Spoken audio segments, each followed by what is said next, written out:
वक्फ board chairman के उम्मीदवार अनवर बाशा कौम व मिल्लत की खिदमत का जज्बा रखते हैं। ऐसे उभरते हुए लीडरों की टांग खींचना मुनासिब नहीं। अनवर बाशा के खिलाफ लगाए जा रहे इल्जामात बेबुनियाद हैं। इन इल्जामात में किसी भी तरह की सच्चाई नहीं है। अनवर बाशा को सिर्फ इसलिए निशाना बनाया जा रहा है कि वो वक्फ बोर्ड के चेयरमैन के उम्मीदवार हैं। चित्रदुर्गा की अंजुमन दारुल हुदा के सदर मोहम्मद अब्दुल्ला पटेल उर्फ दादा पीर और सेक्रेटरी मोहम्मद अशरफुल्लाह का बयान। जी हां दोस्तों, इन दोनों अहबाब ने बेंगलुरु में मीडिया से बात करते हुए कहा कि अनवर बाशा के खिलाफ लगाए जा रहे इल्जामात बेबुनियाद हैं। दादा पीर और मोहम्मद अशरफुल्लाह ने दस्तावेजात जारी करते हुए डॉक्यूमेंट्स बताते हुए कहा कि चित्रदुर्गा में कब्रिस्तान की 6 एकड़ जमीन और ईदगाह की 7 एकड़ जमीन पूरी तरह महफूज है, सेफ है, किसी भी तरह का कोई कब्जा नहीं है। कब्रिस्तान के कुछ फासले पर कब्रिस्तान की जमीन पर कब्जा करने का इल्जाम बेबुनियाद है। कब्रिस्तान के कुछ फासले पर अनवर बाशा की 4 एकड़ 6 गुंठा जमीन मौजूद है। अनवर बाशा की जमीन का वक्फ की जमीन से कोई ताल्लुक नहीं है, लेकिन अनवर बाशा से जलन व हसद रखने वाले चंद अफराद, चित्रदुर्गा के ही चंद मुकामी लोग गलत बयानात देते हुए, गलत खबरें फैलाते हुए अनवर बाशा को बदनाम करने की कोशिश कर रहे हैं। अनवर बाशा को वक्फ बोर्ड का चेयरमैन बनने से रोकने की कोशिश कर रहे हैं। दादा पीर और मोहम्मद अशरफुल्लाह ने सर्वे रिपोर्ट बताते हुए कहा कि अनवर बाशा की जानिब से किसी भी तरह का कोई कब्जा नहीं हुआ है। कब्रिस्तान की 6 एकड़ जमीन महफूज है, सेफ है। इन दोनों अहबाब ने कहा कि अनवर बाशा ने वक्फ बोर्ड के चेयरमैन के तौर पर कई तरक्याती काम किए हैं। वक्फ जायदादों की तरक्की व हिफाजत के लिए कई इक़दामात किए हैं, लेकिन अनवर बाशा से जलन व हसद रखने वाले चंद अफराद उनके खिलाफ सिर्फ इसलिए इल्ज़ामात लगा रहे हैं कि वो वक्फ बोर्ड के चेयरमैन के उम्मीदवार हैं, वक्फ बोर्ड के चेयरमैन के तौर पर खिदमत करना चाहते हैं।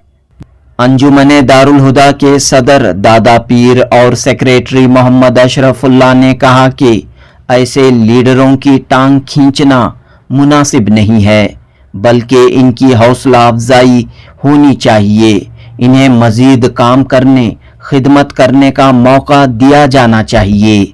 जनूबी हिंद न्यूज़ रिपोर्ट। आज का जो प्रेस कॉन्फ्रेंस बुलाने का एक अहम मकसद जो हमारे चित्रदुर्गा के जनाब की अनवर बाशा साहब हैं, साबिक स्टेट चेयरमैन जनाब की अनवर बाशा साहब के ताल्लुक़ से जो इल्ज़ामात लगा रहे हैं, उसके ताल्लुक़ से आज जो है हमारी प्रेस मीट जो बुलाने का मकसद है। हमने शहर चित्रदुर्गा में भी इससे पहले 2 प्रेस मीट कर चुके हैं और डीसी साहब को भी एक मेमोरेंडम भी दे चुके हैं। ये जो इल्ज़ामात जनाब अनवर साहब के ख़िलाफ़ लगा रहे हैं, ये बेबुनियाद हैं, ये झूठे इल्ज़ामात हैं। इसमें कोई इनके पास सबूत भी नहीं है। ये झूठे इल्ज़ामात जो लगा करके उनको नाहक बदनाम कर रहे हैं, नाहक बदनाम करने की कोशिश कर रहे हैं। इसका मकसद है कि जनाब हमारे अनवर साहब जो है स्टेट बोर्ड को इलेक्शन को कंटेस्ट कर रहे हैं, उससे उनको रोकने की कोशिश की जा रही है। उनका यही मकसद है। मैं जो है अंजुमन दारुल हुदा जो ख़बरस्तान जो शहर चित्रदुर्गा जो ख़बरस्तान है, वो ख़बरस्तान का सदर हूँ। ये हमारे सेक्रेटरी साहब हैं और इससे जो है इसकी सारी कमेटी भी इसके पीछतर पूरे मौजूद होकर के प्रेस क्लब में जो है 2 बार प्रेस मीट कर चुके हैं।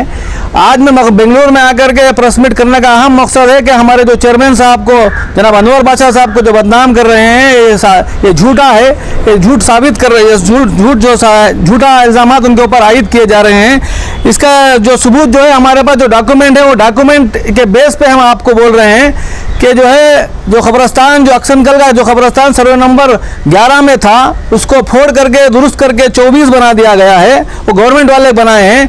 1980 पर 6 में जब कब्रस्तान गवर्नमेंट से अलॉट हुआ, वो कब्रस्तान जो है हमारे वालिद साहब जनाब मोहम्मद नूरुल्लाह साहब पटेल, उन्होंने डिस्ट्रिक्ट डीसी ऑफिस को, डीसी साहब को एक अर्जी दे करके वो कब्रस्तान अलॉट कराए थे।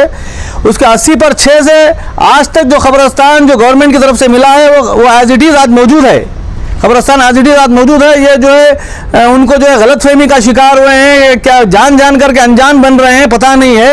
जो डॉक्यूमेंट है, जो डॉक्यूमेंट के हिसाब से जो कब्रस्तान जो है 1 इंच भी जनाब अनवर साहब इंक्रोचमेंट नहीं करे हुए हैं, वो थोड़ी भी नहीं किए हैं। ये जो है गवर्नमेंट जनाब डीसी साहब का ऑर्डर है। ये ऑर्डर जो है डीसी साहब 80/6 में जब हमें कब्रस्तान दिए, ये इसका ऑर्डर है।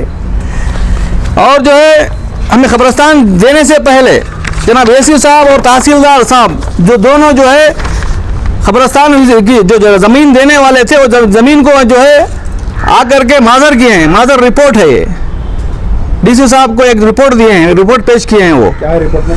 ये रिपोर्ट में जो है जो कब्रस्तान जो है ये पहाड़ी इलाका है। ये 60/3 एकड़ गवर्नमेंट लैंड है। उसमें 6 एकड़ जो है ऑलरेडी हिंदू स्मशान को दे दिए थे वो। उसके बाद हमारी अर्जी जाने के बाद 6 एकड़ हम लोगों को अलॉट किए। हम लोगों को अलॉट करने से पहले तो 4 एकड़ का ज़मीन जो इशू चल रहा है 1949 में, 49 में जो है हमारे हयात साहब बोल करके उन्होंने जो है ख़रीदे हैं ज़मीन। वो उसका डॉक्यूमेंट पूरा मौजूद है। 1949 में हमारे हयात साहब जो हमारे रिश्ते में हमारे दादा साहब लगते हैं, वो जो है ज़मीन ख़रीदे हैं। उसका डॉक्यूमेंट है, मैं आपको आगे दिखाऊंगा। उसमें जो है 1949 में ज़मीन खरीदने के बाद वो जो है आज तक उन्हीं के नाम पे उनके वारिसदार जो है ज़मीन के वारिसदार चलते आ रहे हैं। और जो है उनको ज़मीन देने से जब कब्रस्तान हिंदुओं का दिया गया था, हिंदुओं को कब्रस्तान देने के बाद मुस्लिम जब कब्रस्तान को अर्जी गई, जब उन्होंने तहसीलदार और एसी माजर के लिए आए, तो उस वक्त जो है चकबंदी में शेड्यूल में जनाब हयात साहब की ज़मीन उत्तर में नॉर्थ में जो है हयात साहब की ज़मीन बोल करके दिखाए हैं। वो 4 एकड़ 6 गुंठा जो ज़मीन जो कॉलेज कब्रस्तान में है बोल करके ये लोग इल्ज़ाम लगा रहे हैं, वो बेबुनियाद है। वो 4 एकड़ में वो ज़मीन 1 एकड़ आती है। वो जो अनवर साहब जो है वो ज़मीन को ख़रीदे हैं, 2 एकड़ ज़मीन वो ख़रीदे हैं, उसमें 1 एकड़ में कॉलेज बनाए हुए हैं। यानी हयात साहब की ज़मीन को इन्होंने ख़रीदा है। हाँ, कब खरीदा है ये 2013-14 में। 13-14 में। तो अब बताया जा रहा है कि जो कॉलेज की जगह है उनकी, जो भी वो कब्रस्तान के तहत थी, इसी बात में इल्ज़ाम है कि कॉलेज के लिए जब खुदाई की गई या उनके घर की तामीर के लिए जब खुदाई की गई तो वहाँ से खबरें निकली, तो वो कहाँ तक सच है? एक भी खबर आज तक हम दफनाए नहीं है वो कब्रस्तान में। 1986 से आज तक भी एक भी खबर वहाँ पर दफनाए नहीं है, क्योंकि पहाड़ी इलाका है। वो डेवलप करना है, उसको डेवलप करने की वजह से जनाब चेयरमैन साहब का बहुत कंट्रीब्यूशन रहा है। वो जब मेंबर हुए 2 बार डिस्ट्रिक्ट चेयरमैन हुए, उनके सदारत में उनकी जिम्मेदारी में जो है कई बार उन्होंने ग्रांट ला करके उसको डेवलप करने की कोशिश की है। वहाँ एक भी अब तक जो है खबर बनाई नहीं गई, किसी को दफना ही नहीं है। 6 एकड़ में एक सिर्फ खबर जो दादा पहाड़ के मुर्शिद थे उनको एक दफनाए गए हैं। और वो कॉलेज को और उनकी ज़मीन को, कॉलेज को और खबर को 1 किलोमीटर का फासला है। ये झूठ है, सरासर झूठ है, बेबुनियाद है। उसमें कोई उसका सबूत भी नहीं है। 1 किलोमीटर का फासला दूर है उन्हीं कॉलेज को और खबर को, और उसमें 6 एकड़ में एक भी खबर, वो एक छोटे तो खबर, कौन सी भी खबर मौजूद नहीं है। जिस वक्त वीडियो वायरल हुआ था वो जो है सबूत के साथ दिखा रहे थे कि पेपर्स के साथ दिखा रहे हैं कि जो बंगला बना गया वो भी जो है कब्रिस्तान की जगह है। वो जो उनका घर बनाया गया सर्वे नंबर 14 में बनाया गया है। वो जो ज़मीन घर बनाए हैं वो भी ज़मीन सर्वे नंबर 14 की ज़मीन उन्होंने जनाब सादिकुल्लाह साहब के साथ अम्मार अशफाक साहब के वो खरीदे थे। अशफाक साहब के पास उन्होंने ख़रीदा है, वो भी ज़मीन खरीदी हुई है। वो भी इल्ज़ाम बेबुनियाद है। वो उनका घर सर्वे नंबर 14 में आता है, कब्रस्तान 24 में आता है। और इनकी ज़मीन जो है जो कॉलेज बनाए हैं सर्वे नंबर 25 है। कब्रस्तान के सदर हो आप, तो इतने दिन से आप खामोशी इख्तियार क्यों कर रहे हैं? हम खामोश नहीं थे। जब इशू हुआ तो हम शहर चित्रदुर्गा में इलेक्शन के वक्त आप यहाँ पर आए हैं, 1 दिन पहले वो भी। कौन से मतलब इलेक्शन के वक्त आप जो है चेयरमैन के इलेक्शन के पहले इतने दिन बाद क्यों आए? पहले भी बोल सकते थे। पहले आए हुए थे हम, जो है इतना बड़ा इशू होता यहाँ तक पहुँचता बोल करके हमें ख्याल नहीं था, ख्वाबो ख्याल में भी हम सोचे नहीं थे। मगर ये इशू इतना बड़ा ये करेंगे बोल करके हमको बाद में पता चला कि जो है ये चेयरमैन बनना नहीं है, मेंबर भी नहीं बनना बोल करके थे। उस वक्त हम जो है प्रेस मीट भी किए, हमारे तरफ से अंजुमन की तरफ से एक वीडियो भी आया कि हम लोग उनको बताया कि 1 इंच भी कब्रस्तान जो है तोड़ी नहीं है। कब्रस्तान जो 1 एकड़ ज़मीन है आज भी मौजूद है, जैसी 86 में जो था आज भी वैसा ही मौजूद है बोल करके हम लोग वीडियो भी बना के छोड़े थे। जब इलेक्शन के टाइम पे आए तो इतना इशू नहीं था, हम आए मगर किसी से प्रेस मीट से बात नहीं किए, हम चले गए। आई सामने आई वो चित्रदुर्गा के लोगों से ही आई है। हाँ, जो भी बात आप जो भी इल्जाम लगाए हैं बेंगलुरु से नहीं लगाया गया। अब चित्रदुर्गा में 50,000 का मुसलमानों का पॉपुलेशन है, 50,000 में 5-10 लोग इसके जो इल्जामात लगा रहे हैं, इस सब आप 5,000 लोग आपको मिल जाएंगे कि जो खबरस्तान जो है वो तोड़ी नहीं हुआ बोलने के लिए 5,000 लोग आपको मिल जाएंगे। अब कई गिने चुने लोग हैं, उनके क्या वो दुश्मनागी है, जातीयत है, क्या हमको पता नहीं है, मगर वो इल्जामात लगा रहे हैं। वो इल्जामात लगाने के बाद हमको उनको बातचीत के लिए भी बुलाए कि हम लोग जो है जनाब चेयरमैन साहब एक चित्रदुर्गा के एक एडवोकेट पैनल का एक 7-8 लोगों का एक कमेटी, उनकी एक पैनल जो है, उन्होंने चेयरमैन साहब को वहाँ पर खुद बुला करके आप आए, आकर के जो बर्निंग इशू शहर चित्रदुर्गा में चल रहा है, आप इसके ताल्लुक से अगर आप उसमें ज़मीन वसूली किए हैं तो वसूली किए हैं बोल करके बोले, नहीं है तो नहीं है, उसको डॉक्यूमेंट पेश करें बोल करके एक पैनल उनका जो है पूरे शहर के तमाम शहर के जिम्मेदार, मसाजिद के, दरगाहों के, खानखाहों के तमाम जिम्मेदारों की मौजूदगी में उनको बुला करके उनसे सवाल किया गया। उन्होंने उसका क्लियर जवाब दिया। उसके बाद उन्होंने उनको खुद बुलाया, जो इल्जामात लगा रहे हैं उनको जो है एडवोकेट पैनल के सदर जहां जो है उनको खुद बुलाए कि आप आएँ, आकर के अगर आपके पास कोई सबूत है तो आप पेश करें। अगर पेश करें, वो सरासर इनकार कर दिया कि हम नहीं आएंगे, हम जो है लोकायुक्ता में गए हैं, वहाँ गए, यहाँ गए, हम जो है आपके पास हम नहीं आएंगे बोल करके वो सरासर इनकार कर दिए। अच्छा, कब्रस्तान कमेटी से कोई ताल्लुक है? अनवर बादशाह का कमेटी में कुछ अहदा वगैरह रखते हैं? नहीं, कुछ नहीं, कुछ भी नहीं है, कब्रस्तान कमेटी से कुछ ताल्लुकात नहीं है। हाँ, तो अगर इस तरह के एलिगेशंस आपके सामने आए तो आपने इसकी इंक्वायरी वगैरह की कि वाकई पिछले जो ज़मीन खरीदी गई थी या हासिल की गई है, या हम सर्वे में मौजूद थे। हाँ। इससे 10 बार सर्वे कराए गए हैं। ये जो है एसी का रिपोर्ट है, एसी की रिपोर्ट में उसमें एसी 86 में हयात साहब की ज़मीन बोल करके नॉर्थ में दिखा दिया है, नॉर्थ और ईस्ट में जो है हयात साहब की ज़मीन बोल करके एसी 86 में अनवर साहब 2013-14 में ज़मीन खरीदे हैं, 86 में हयात साहब की ज़मीन दिखा दी गई है उस जगह पर। और जो है ये जो है जब ज़मीन देने से पहले एक रेवेन्यू स्केच तहसीलदार और जो है रेवेन्यू ऑफिसर जो है आकर के एक रेवेन्यू स्केच तैयार किए हैं। ये रेवेन्यू स्केच में उन्होंने खुद बताया है कि 6 एकड़ ज़मीन जो है ये मार्ग से जो दिखाई गई ज़मीन है ये हिंदुओं का कब्रिस्तान है, और ये ज़मीन जो है ये मार्ग से दिखाई गई ज़मीन ये हयात साहब की ज़मीन 4 एकड़ ज़मीन है बोल करके हमें देने से पहले एसी साहब की रिपोर्ट देने से पहले इसमें मार्क में दिखा दिए हैं वो। उसके बाद में हम लोगों को जमीन इल्जाम है कि 2017-18 में नहीं वो वक्फ के ऑफिसर्स वहाँ के कोई फर्जी रिपोर्ट बना के दे दिए कि अनवर पाशा जो है कब्रिस्तान की जमीन नहीं वो सरासर झूठ है, वो झूठे इल्जामात लगा रहे हैं। मैं आपको डॉक्यूमेंट दिखाता हूँ, ये रेवेन्यू स्केच है, इसी हिसाब से जो है टिप्पणी बनाई गई है। ये 86 में जो रेवेन्यू स्केच बनाया गया था इसी हिसाब से टिप्पणी आज भी मौजूद है। अगर ये रेवेन्यू स्केच को आज की टिप्पणी को अगर कुछ फर्क होता तो बता सकते थे कि जो है इसमें कुछ नीचे ऊपर किए हैं। रेवेन्यू 86 में जो रेवेन्यू स्केच था आज के आज भी वो टिप्पणी आज ऐसे ही मौजूद है। ये टिप्पणी कहते हैं कि वक्फ की ज़मीन जो हमेशा के लिए वक्फ की ज़मीन होती है जी। हयात साहब शायद पता नहीं वो क्यों लिए खरीदे, नहीं वो वक्फ की खरीदे नहीं है वो। तो अगर ये साबित होता है तो वो क्यों इसे छोड़कर देने के लिए तैयार हुए?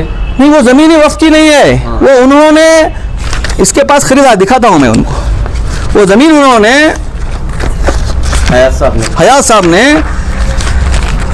ये ज़मीन इनके पास खरीदी। देखो ये पढ़ता हूँ मैं, सर्वे नंबर 11 4 ಎಕರೆ ಜಮೀನನ್ನು ಅಕ್ಸನ್ಗಲ್ ಗ್ರಾಮದ ವೆಂಕಟ ಭೀಮಾಚಾರ್ಯ ಬಿನ್ ಇನಾಮದಾರ್ ಶ್ರೀನಿವಾಚಾರ ಇವರಿಂದ ದಿನಾಂಕ 26/11/1949 ನೋಂದಿತ ಕ್ರಯಪತ್ರದ ಹಾಗೂ 5/8/1959 ಇನಾಮ್ ರದ್ದಾತಿಯಲ್ಲಿ ಮರು ಮಂಜೂರಾತಿ ಆದ ಆಸ್ತಿ ಆಗಿರುತ್ತದೆ। जो अनवर साहब खरीदे हैं वो ज़मीन का डॉक्यूमेंट है, उसके ज़मीन के दाखिलात मौजूद है, मैं दिखाऊंगा आपको। कि 6 एकड़ जो कब्रिस्तान है वो 6 एकड़ का 6 एकड़ पूरा मौजूद है, बिल्कुल मौजूद। मुझे किंज भी वतूरी नहीं है। और अनवर साहब की बिल्डिंग को और कब्रिस्तान को, अनवर साहब की कॉलेज की जो बिल्डिंग है उसको कब्रिस्तान को कम से कम आधा किलोमीटर का फासला दूर है। 6 एकड़ ज़मीन अलग है, 4 एकड़ ज़मीन अलग है। 60/3 में 6 अलग 4 अलग की ज़मीन जो है खरीदी गई ज़मीन है, उसको खरीदी गई ज़मीन है। अब देखो इसको पढ़ता हूँ मैं आगे। मत्तू पाकिस्तान की 6 एकड़ जमीन अवेलेबल नहीं है, सिर्फ 1.5 एकड़ कम है उसमें बोल के बता रहे हैं। 1 इंच भी कम नहीं है, 1.5 एकड़ मौजूद है। ये सरासर इल्जामात लगा रहे हैं वो। कई बार सर्वे भी किए हैं, इससे पेशतर कई बार सर्वे भी हुआ है। एडवांस सर्वे किए। अब ये जो है जंटी सर्वे, अब ये जंटी सर्वे को पिछले रिपोर्ट में जो है उसको गलत साबित किए हैं। ये हम लोग नहीं किए हैं, डीसी साहब ने इसको कराया है जंटी सर्वे। क्या रिपोर्ट है? ये रिपोर्ट में जो है तीनों ज़मीन को सर्वे कराया गया। Survey number 23, survey number 24, survey number 25। Survey number 23 हिंदुओं का कब्रस्तान है, वो 1 इंच भी वतोरी नहीं है। सर्वे नंबर 24 मुसलमानों का कब्रस्तान है, वो 1 इंच भी वतोरी नहीं है। सर्वे नंबर 25 वाले ना सर्वे नंबर 23 में गए हैं ना सर्वे नंबर 24 में आए हैं, वो उनकी अहाते में वो मौजूद हैं बोल करके सर्वे रिपोर्ट है। पूरे डिस्ट्रिक्ट के बड़े बड़े ऑफिसर्स आकर के उसको सर्वे किए, ये झूठा साबित किए हैं। अब ये गवर्नमेंट लेवल में हुआ है। जनाब BS खान साहब जो है BS खान, उन्होंने जनाब रेवेन्यू अशोक साहब के ज़माने में जब रेवेन्यू चीफ मिनिस्टर थे उस वक्त उन्होंने ऑब्जेक्शन डाल करके उसको सर्वे कराया गया था। उस वक्त सर्वे की रिपोर्ट जंटी सर्वे जो है रिपोर्ट मौजूद है। ये 2018 में हम लोग सर्वे कराए थे। हम लोग अगर ज़मीन वतोरी होती, कब्रस्तान की ज़मीन अगर जो है अनवर साहब और कोई दूसरे हो वतोरी करते तो हम उसके ऊपर लीगली एक्शन ले लेते, मगर वतोरी नहीं हो तो लीगली एक्शन कैसे ले सकते हैं हम लोग। ये 2018 में हुआ था, ये गवर्नमेंट की तरफ से डिस्ट्रिक्ट बोर्ड वाले सर्वे किए थे। ये जो है सर्वे रिपोर्ट भी मौजूद है, सर्वे स्केच भी मौजूद है, नोटिस दे करके उन्होंने सर्वे किया था। इसमें भी उन्होंने वज़ाह तौर पर लिखा है कि कब्रस्तान की ज़मीन वतोरी नहीं है, जो 6 एकड़ ज़मीन है वो एज इट इज़ है, मौजूद है। BS खान साहब जब उनको दिए थे उस वक्त भी सर्वे हुआ है, वो भी सर्वे रिपोर्ट मौजूद है। ये उसमें भी कब्रस्तान की ज़मीन 1 इंच भी वतोरी नहीं है बोल करके वज़ाह तौर से बताया गया है। और 2022 में जंटी सर्वे, जंटी तनीखे किए हैं, वो जंटी स्थला तनीखे, उसमें भी वज़ाह तौर पर उन्होंने तीनों सर्वे नंबरों को मापा है। तीनों सर्वे नंबरों में ना ज़मीन 23 की वतोरी है ना 24 की वतोरी है। और जो सर्वे नंबर 25 वाले हैं, जो अनवर साहब जो कॉलेज बनाए हैं ना, वो उधर गए हैं ना इधर गए, उनकी ज़मीन में उनके हाथ में वो मौजूद है बोल करके ये सरासर उनके ऊपर इल्ज़ामात लगा रहे हैं। आपका पूरा नाम और जो? मेरा नाम मोहम्मद अब्दुल्ला पटेल है, मुझे दादा पीर पटेल बुलाया जाता है। मैं अंजुमन दारुल का सदर हूँ और ये जो है अंजुमन दारुल के सेक्रेटरी हैं, दारुल हुदा अक्सनकल चित्तौड़। कितने मेंबर? 11 मेंबर्स हैं। उसी के अंडर में पूरा कब्रस्तान आता है? पूरा कब्रस्तान उसी के अंडर में आता है। तो आपके मुताबिक पूरा कब्रस्तान ऐसे ही है? 6 एकड़ मौजूद है। कब्रस्तान के ताल्लुक से जो झूठे अफवाहें उठाई गई हैं उसका साथ साथ और एक अफवाह भी उन्होंने उठाया है। हमने जो प्रेस मीट में सुना है कि जो 3 करोड़ 3.5 करोड़ रुपया का जो है यूसी दे करके वो पैसे खा गए बोल करके वो बोले हैं, ये सरासर झूठ है। हमें जो है 25-30 सालों से हमारे मोहल्ले में, हम मोहल्ले में रहने वाले हैं। अब सारे लोग आप आकर के देख सकते हैं कि वार्ड नंबर 11, वार्ड नंबर 12 और वार्ड नंबर 14 में हम लोग हमें दिन रात वहीं पे फिरते आते हैं। 30-35 सालों से वहाँ पे रास्ते नहीं थे, लोगों को बहुत तकलीफ थी। लोगों को बारिश अगर आ गया तो लोग चल के जा नहीं सकते थे, ऐसी तकलीफें वहाँ पर आ रही थी। जब 3-3.5 करोड़ रुपया का जो ग्रांट आया बोल करके हमें मालूम होने के बाद हम सारे लोग चेयरमैन साहब के पास जाकर के रिक्वेस्ट किए कि आप जो है जो अमाउंट आया है हमारे मोहल्ले में उसको लाएं, ला करके हमारे मोहल्ले को डेवलप करें बोल करके हम उनके रिक्वेस्ट करने के बाद वो आकर के पूरे सारे रास्तों को देख करके, रास्तों की जहाँ जहाँ अहम ज़रूरत थी वहाँ पर उन्होंने उसको खर्च किया है। वो इल्ज़ाम सरासर झूठ है, आप आकर देख सकते हैं। हमको भी जाकर आप चाहे तो ले जाकर के दिखा सकते हैं, तो हमें छोड़कर भी आप जाकर के वहाँ पर देख सकते हैं कि जो इल्जामात वो लगा रहे हैं बेबुनियाद है। वो 3.5-4 करोड़ रुपए का जो काम हुआ है वो पूरे का पूरा काम हुआ है, उससे लोगों को फायदा हुआ है, उससे लोगों को सहूलत मिली है बोल करके मैं इस वक्त बोलना चाहता हूँ। और जो है एम्बुलेंस जो उसकी ज़रूरत थी, एम्बुलेंसों की हमारे रियासत में ज़रूरत थी कि जो है गरीब पेशेंटों को ले जाने लाने के लिए चंदा वगैरह करके लोगों को एक से दूसरी जगह बड़ी बड़ी हॉस्पिटलों में ले जाने के लिए ज़रूरत महसूस हो रही थी। उसको मद्देनज़र रखते हुए हमारे मिनिस्टर साहब और जो है चेयरमैन साहब दोनों ने एक राय मशवरा करके हमारे हर डिस्ट्रिक्ट को एक एम्बुलेंस दी है, वो बहुत सहूलतमंद है, उससे बहुत लोगों को, गरीबों को सहूलत मिली है बोल करके मैं इस वक्त आप लोगों के सामने, आप लोगों के जरिए से बोलना चाहता हूँ।